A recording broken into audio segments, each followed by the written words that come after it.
So God did not curse man. God blessed man.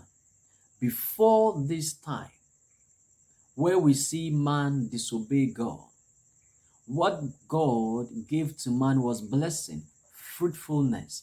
In the blessing, we didn't see anything like curse. So where is curse coming from? It's not from God, it's from man.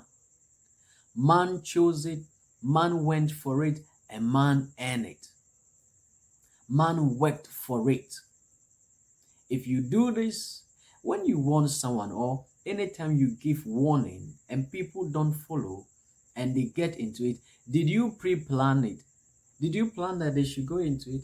There is fire. Don't put your hand. You go and put your hand into the fire. It burns you. Are you saying I kept the fire? I wanted it to burn you?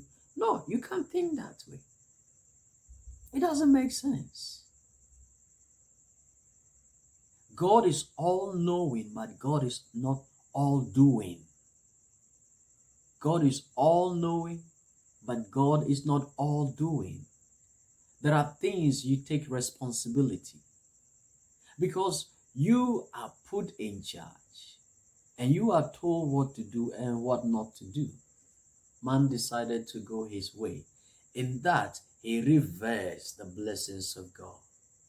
Yet, God didn't change it.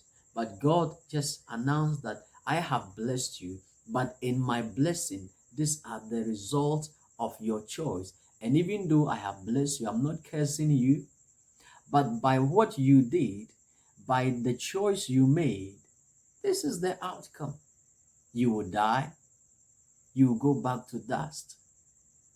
You will work. You will sweat. Your wife, pains. It wasn't God who cursed them. Before this time, everything was beautiful. They would have had children without pain. Adam would have cultivated without thistles. So thistles will grow because of you. Look at it again in the verse 17. Then to Adam he said, because you have listened to the voice of your wife and have eaten from the tree about which I commanded you, saying you shall not eat from it, cursed is the ground because of you. Cursed is the ground because of you. Some of us will choose to listen to people we deem high in disobedience to God's word. My family has been doing this. This is a family tradition. This is a culture in the family. I don't want to do what God is telling me to do. You won't say that, but you are doing everything opposing what God has said, in contrary to what God has said. You don't open your mouth to say, I will not. But what you are doing is not what God is asking you. If you must have a relationship with God, it must be on the terms of God. If you must develop fellowship with God, it must be on the terms of God and not you and not yours. Because anything you bring, you can't. And you don't own God. God owns you. The ground is cursed because of you.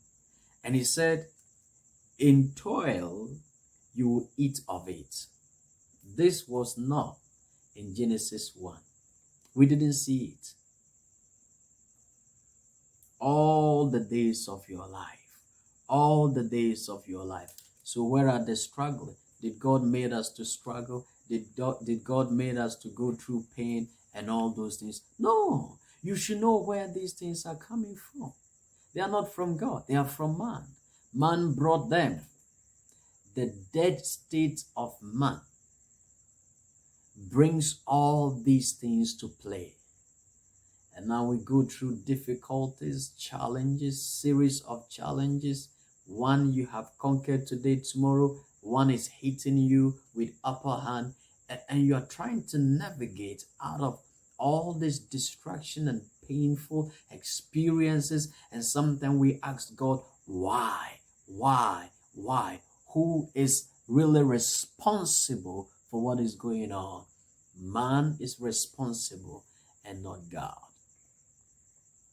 And if we want to crucify Adam and Eve, you ask yourself how many things God is asking you to do and you are not. When God is giving you a way, you choose to follow your own way. When God is pointing you and said, this is the way to life, you are taking the other way. Jesus came and said, I am the way, the truth, and the life.